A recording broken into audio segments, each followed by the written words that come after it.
반갑습니다. 붓다의 복과 지혜입니다. 불교는 단순히 좌선하고 경전을 읽는 것만이 아니라 이웃을 위해 적극적으로 실천하는 자비의 종교입니다. 중국 불교가 오랜 세월 동안 거부감 없이 받아들여지고 더욱 융성할 수 있었던 이유는 바로 이러한 실천적 가르침에 있습니다.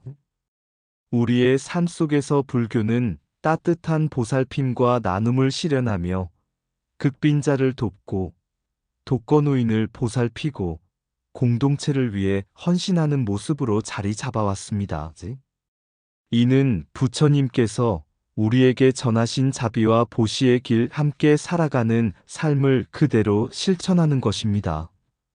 현세에서의 행복과 나눔을 중시하는 중국인들의 사고방식과 맞물려 불교는 단순한 신앙을 넘어 사회적 역할을 수행하며 더욱 많은 이들에게 감동을 주고 있습니다. 부처님의 참된 가르침이 현대에도 살아 숨쉬며 불교가 세상을 밝히는 등불이 될 수 있음을 우리는 목격하고 있습니다. 오늘 이 자리에서 우리도 이러한 불교의 가르침을 본받아 자비로운 실천과 나눔의 정신을 되새기는 시간이 되기를 바랍니다. 불교가 전하는 지혜와 사랑이 우리의 삶을 더욱 풍요롭게 하기를 기원합니다.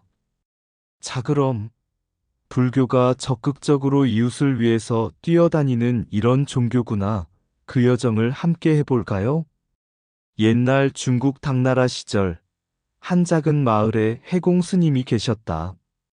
해공 스님은 명망 높은 학승이었지만 늘 말보다 행동이 중요하다고 생각하여 설법보다 몸으로 실천하는 데 더 힘썼다.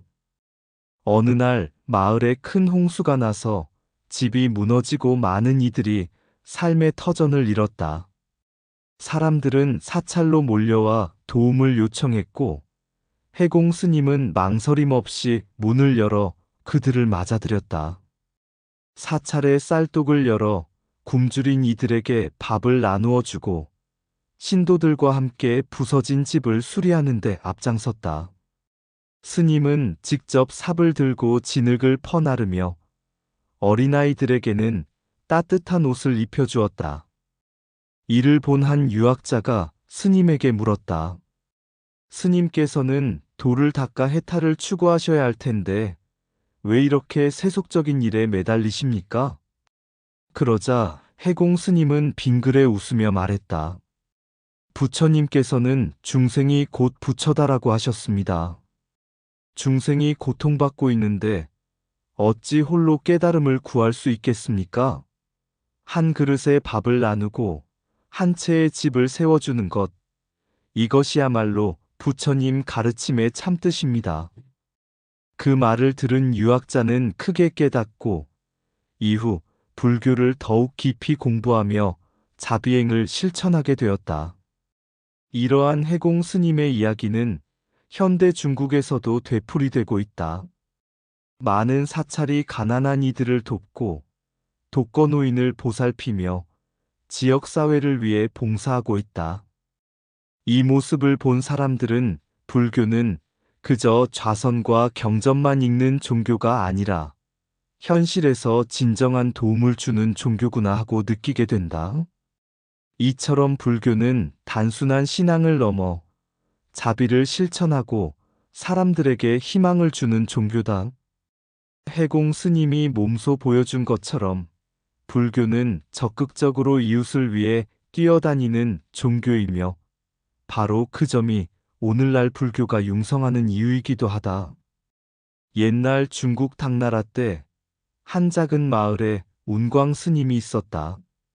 운광 스님은 깊은 지혜를 지닌 분이었지만 학문에만 몰두하지 않고 언제나 사람들 속으로 들어가 그들의 삶을 보살폈다. 하루는 한 유생이 사찰을 찾아와 스님께 물었다. 스님, 유교와 도교는 우리 중국의 전통이요. 그러나 불교는 외래 종교라 하지 않소? 그런데도 왜 우리 백성들은 불교를 이렇게나 깊이 받아들이는 것이요? 운광 스님은 조용히 미소 지으며 대답했다. 달빛이 강물에 비치면 강물은 달을 품고 봄바람이 불면 꽃들은 자연스럽게 피어나지요. 외래에서 왔다 한들 백성들이 기뻐하고 따르는 신앙이라면 그것이 이미 우리 것이 아니겠습니까? 유생이 의아한 표정을 짓자 스님은 덧붙였다. 유교는 도리를 가르치고 도교는 자연과 조화를 말합니다. 그러나 불교는 생로병사의 괴로움을 뛰어넘어 마음의 평안을 주는 가르침입니다. 백성들이 불교를 사랑하는 것은 그것이 단순한 교리가 아니라 그들의 아픔을 어루만지고 마음을 편안하게 해주기 때문이지요. 유생은 그제야 고개를 끄덕였다. 그렇다면 불교가 민족의 신앙이 된 것도 자연스러운 일이겠군요. 그때 사찰로 한 노파가 찾아와 흐느꼈다. 스님, 남편은 병으로 떠나고 자식들은 먼 곳으로 떠나 살고 있습니다. 저는 이제 홀로 늙어가는데 어찌해야겠습니까? 운광 스님은 노파의 손을 따뜻하게 잡으며 말했다. 부처님께서는 모든 중생은 본래 하나의 가족이라 하셨습니다. 사찰은 언제나 어머니와 같으니 힘들면 언제든 이곳에 오십시오.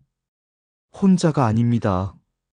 노파는 그 말을 듣고 눈물을 닦으며 안도했다.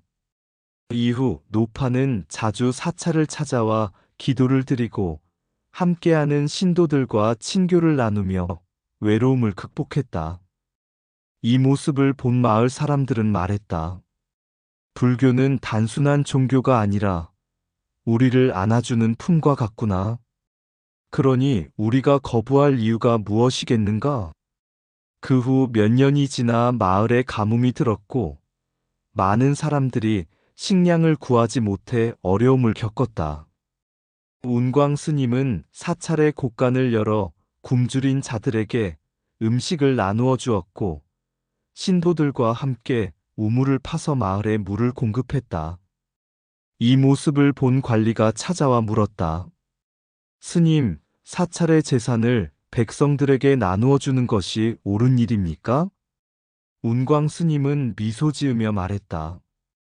불법은 세상을 떠난 것이 아니라 세상 속에 있습니다. 배고픈 이에게 밥을 주고 슬픈 이에게 위로를 주는 것이야말로 부처님께서 가르치신 진정한 길입니다. 그 후 불교는 마을뿐만 아니라 나라 전체에 걸쳐 더욱 깊이 뿌리내리게 되었다. 사람들은 불교는 우리의 민족 종교이고 우리를 돕는 종교라는 자부심을 가지게 되었다.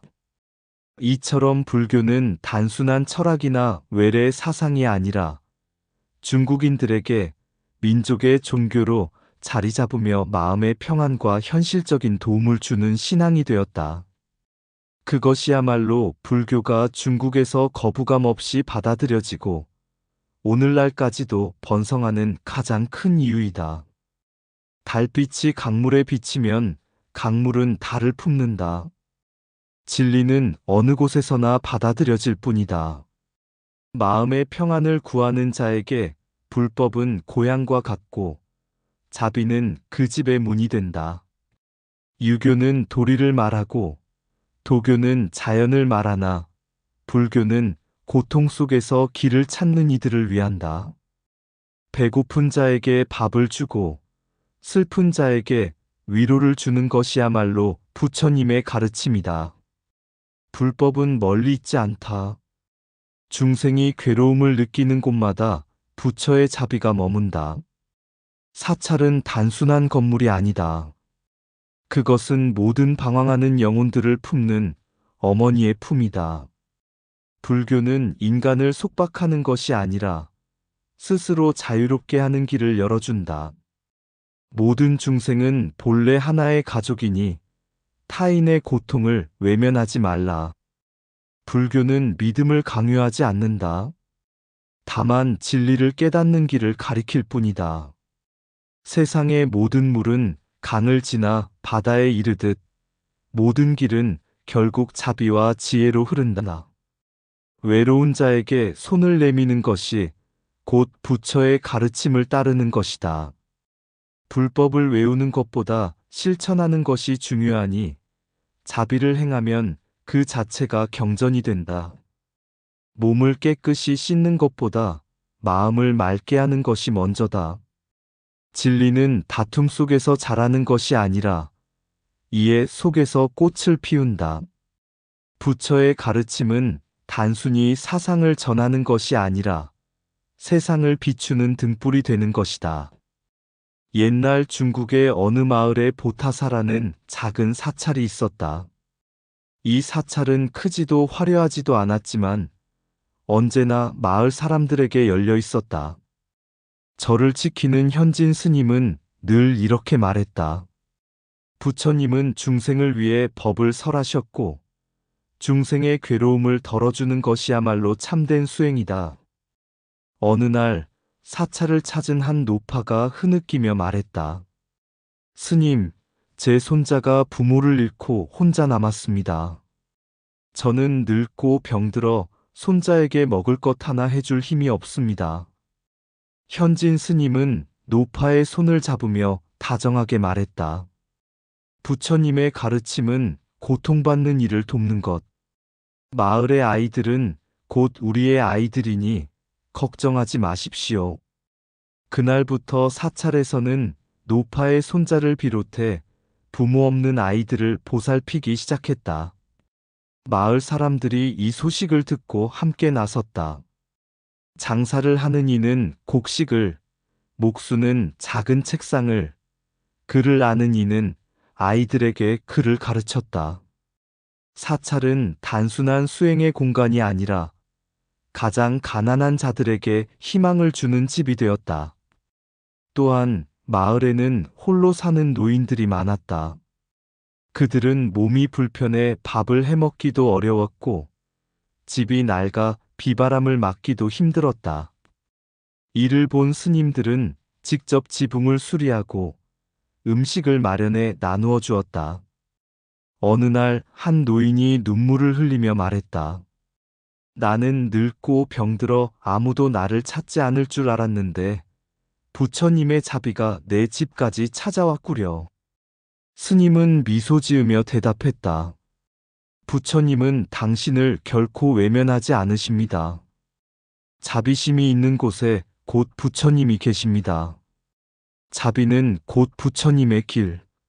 이러한 사찰의 노력 덕분에 마을 사람들은 불교를 단순한 종교가 아니라 삶을 함께하는 따뜻한 존재로 인식하게 되었다.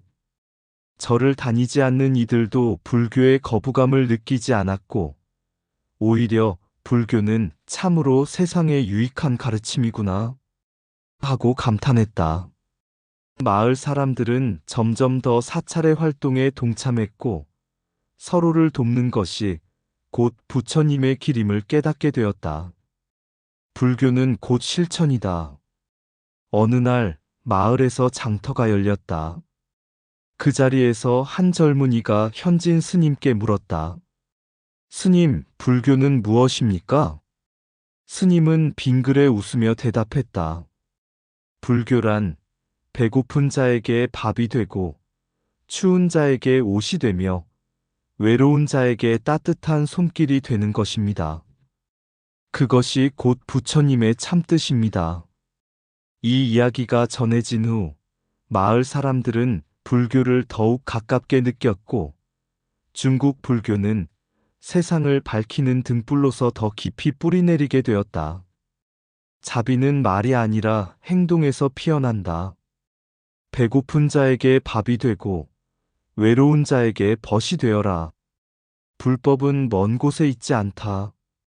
고통받는 이의 손을 잡아주는 순간 그곳이 곧 부처님의 자리다. 진정한 수행은 깊은 산 속에 있지 않고 고통받는 중생을 돕는 일상 속에 있다. 부처님의 가르침은 법문 속에만 머무르지 않는다. 한 걸음 내디뎌 세상을 밝히는 것이 곧 수행이다. 사찰의 종소리는 법문을 전하지만 배고픈 이를 돕는 손길은 부처님의 자비를 실현한다.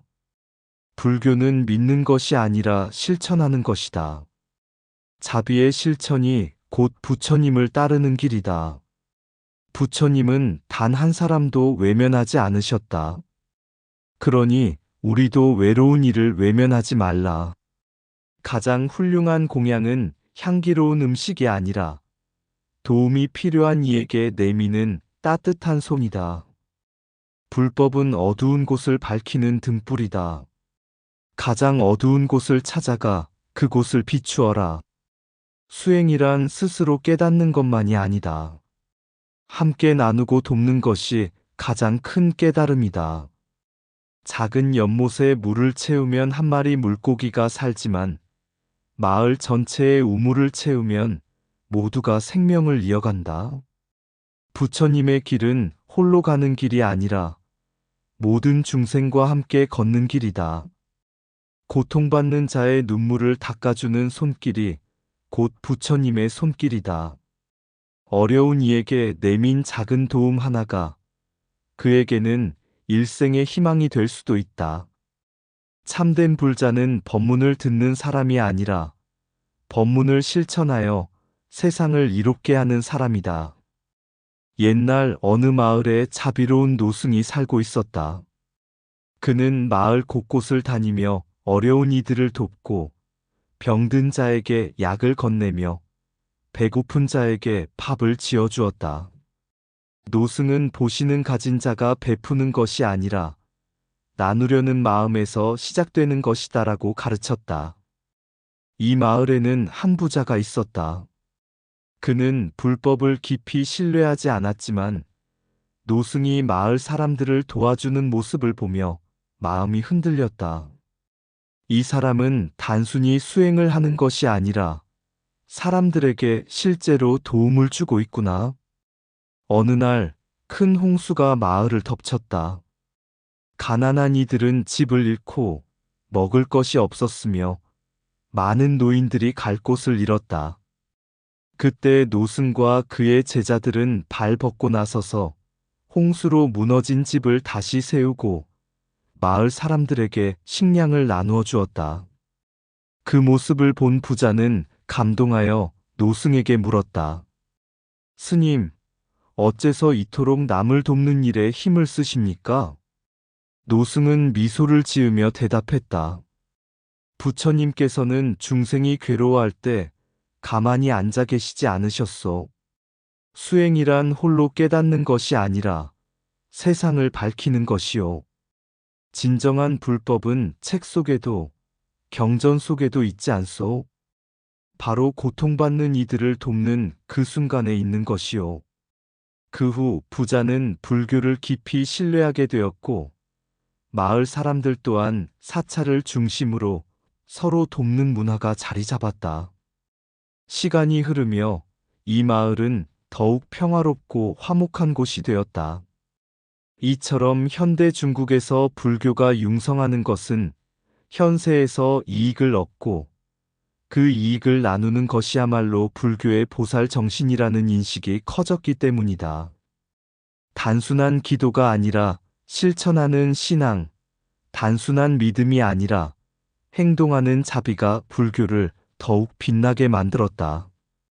그리고 이런 모습이 사람들의 거부감을 없애고 불교를 현실적인 도움을 주는 종교로 받아들이게 한 가장 큰 이유였다.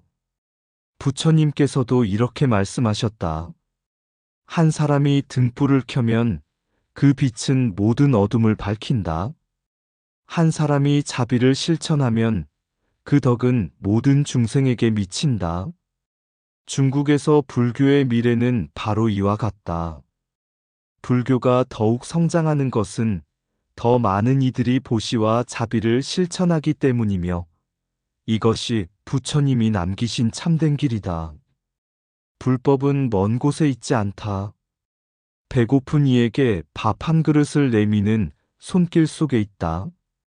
자비는 말로 가르치는 것이 아니라 행동으로 전하는 것이다. 어둠 속에서 등불을 찾으려 하지 말라. 스스로 등불이 되어 세상을 밝히라. 보시는 가진 것을 버리는 것이 아니라 함께 나누는 데서 시작된다. 사찰의 향은 단순한 공양이 아니라 모든 중생을 위한 기도로 피어야 한다. 부처님께서는 중생의 고통을 보며 가만히 앉아 계시지 않으셨다. 그러니 너도 세상을 위해 일어나라. 진정한 수행은 산속에 있지 않고 중생의 아픔을 함께하는 삶 속에 있다. 불교는 깨달음을 위한 것이 아니라 깨달음을 나누기 위한 것이다. 현세의 번뇌를 피하지 말라. 그 안에서 지혜를 찾는 것이 참된 불법이다. 작은 자비도 모이면 세상을 밝히는 빛이 된다. 남을 돕는 것은 자신을 돕는 것이니 보시를 망설이지 말라. 빈손으로 태어났으니 가질 것에 집착하지 말고 온 마음으로 베풀라. 불법이 흘러가는 곳에는 분쟁이 사라지고 자비가 있는 곳에는 미움이 머물지 못한다. 중생의 아픔을 외면하는 것은 부처님의 가르침을 외면하는 것과 같다. 신앙이 깊은가를 논하지 말고 실천이 깊은가를 돌아보라. 옛날 한 마을에 가난하지만 선한 마음을 가진 노승이 살고 있었다. 그는 매일 아침 사찰 앞에서 마을 사람들에게 따뜻한 차를 나누어 주고 굶주린 자에게는 남은 공양을 내어 주었다. 비록 사찰도 넉넉지 않았으나 노승은 항상 미소를 지으며 이렇게 말했다. 불법은 앉아서 배우는 것이 아니라 몸으로 실천하는 것이다. 어느 날 마을의 부유한 상인이 사찰을 찾아왔다. 그는 자신의 신앙심을 증명하려는 듯 값비싼 향과 공양물을 내놓으며 말했다. 스님, 저는 이렇게 많은 재물을 부처님께 바칩니다. 부처님께서 저에게 더 많은 불을 내려주시길 바랍니다. 노승은 조용히 웃으며 말했다. 당신은 이미 부자이니 더 바랄 것이 무엇이겠소? 상인은 당황하며 대답했다. 하지만 스님, 저는 아직 부족합니다. 더 많은 재산을 모아야 합니다. 노승은 마을의 한쪽을 가리켰다. 거기에는 어린 동생들을 돌보며 힘겹게 살아가는 소녀가 있었다. 또 다른 곳에는 허름한 집에서 홀로 지내는 노인이 추위에 떨고 있었다. 이들에게 조금이라도 나누어 줄 생각이 있습니까? 상인은 머뭇거리며 말했다. 제 재산을 나눈다면 제 것이 줄어들지 않겠습니까? 노승은 부드럽게 미소 지으며 말했다. 진정한 부자는 가진 것을 움켜쥔 자가 아니라 가진 것을 나누어 빛을 더하는 자입니다. 부처님께서 가르치신 보시의 정신이란 물질을 넘어 자비를 실천하는 것입니다. 이 말을 들은 상인은 크게 깨달았다. 그는 마을 사람들을 돕기 위해 자신의 재산 일부를 내놓고 사찰과 함께 극빈층을 위한 보시 활동을 시작했다. 그가 재산을 나누면 나눌수록 마을 사람들은 그를 더욱 존경했고 그의 마음속 공허함도 점차 사라졌다. 수년 후 그는 다시 사찰을 찾아 노승에게 말했다. 스님, 이제야 진정한 부자가 된 기분입니다. 노승은 고개를 끄덕이며 말했다. 불법은 먼 곳에 있지 않소? 어려운 이들을 돕는 그 손길이 바로 부처님의 가르침이니라.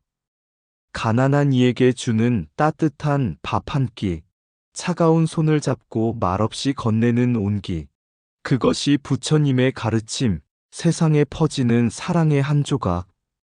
부유한 이가 가득 채운 그릇을 내려놓고 비어있는 마음을 채우는 법을 깨닫는 곳, 나누는 자가 진정한 부자임을 알게 되는 곳, 그곳이 바로 부처님이 보여주신 길.